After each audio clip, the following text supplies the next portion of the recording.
Hi, do you open your ZArchiver and your access is denied? Don't worry, let's fix this problem. First, long press on the app icon of a ZArchiver and then open the app info. And from here, we will do some steps which will fix this problem. So don't worry.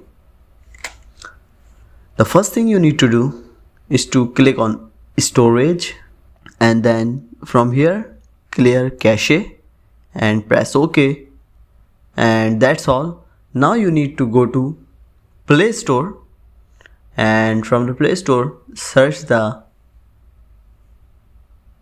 ZArchiver app and open it and see if any update is available. Then update the app, and after it you need to go to the ZArchiver, and that's all.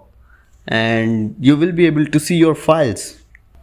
Sometimes the cache and memory become overloaded. That is why the ZArchiver stops to respond. So if you do this method, it will fix your problem. And if it does fix your problem, don't forget to leave your like and subscribe the channel. Bye.